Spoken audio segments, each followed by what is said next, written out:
Hi guys, welcome to Deering Estate. On today's virtual field trips, we're going to be talking about oil spills.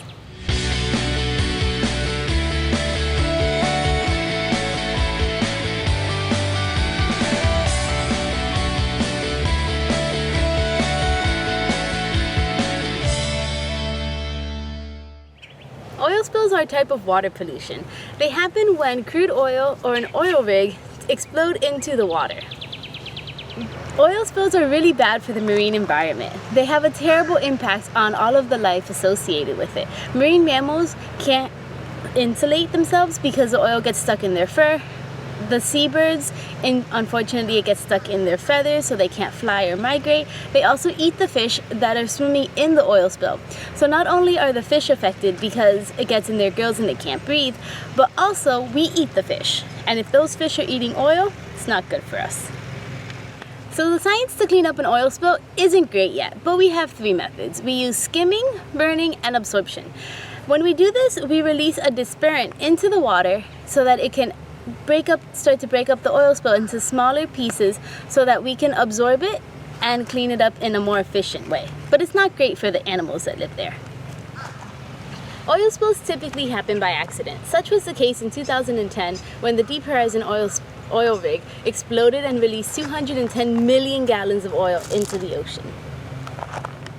For today's activity, we're going to be learning how to clean up an oil spill. You're going to see just how expensive and time-consuming it is. The Deep Horizon oil spill took about 8 months to clean up, and not even all of the oil was cleaned up from it.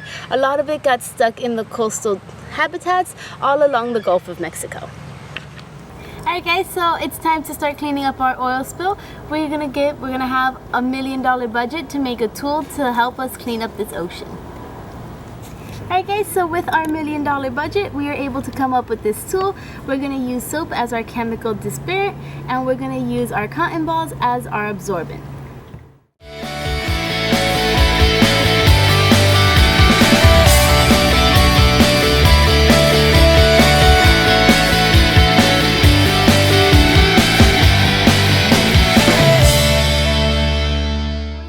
Start our ocean cleanup with our mock ocean. We used an aluminum tray to make our cleanup nice and easy, but if you don't have an aluminum tray, not to worry, you can use any container that's nice and easy to clean. We want to make your cleanup nice and smooth.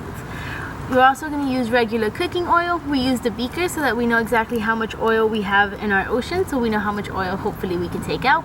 But if you don't have a beaker, don't worry, you can use a measuring cup. So we're going to add our oil to our ocean now, and we're going to set up our barricades. You want to make sure that all your oil comes up to the surface before you add your chemical dispersion. That way you can make sure all of it comes together. So now we're going to add our chemical dispersion to the water. If you look closely, you can see the yellow oil and how it's made its way to the edges of the pan. And that means that those are representing our coastline. That means that our oil has made it to the coastline, and that's terrible for our inshore fisheries. So we'll add our chemical dispersion, and hopefully it all goes to the side.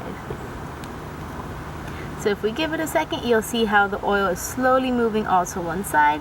That's going to help us with our containment, with our straw. So now that we have our barrier in place, you can see that some of the oil still exists outside of the barrier. That's normal, that happens in real life as well. So now we're going to use our tool to absorb as much oil from our contained area as possible.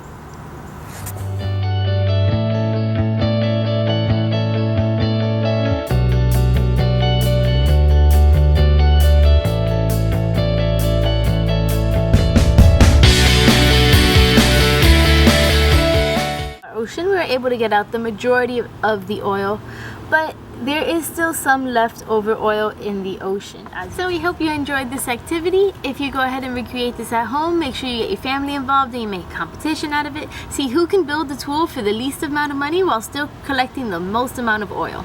You also want to take pictures and post them to Instagram, and make sure you tag us at Discover Deering. Bye guys!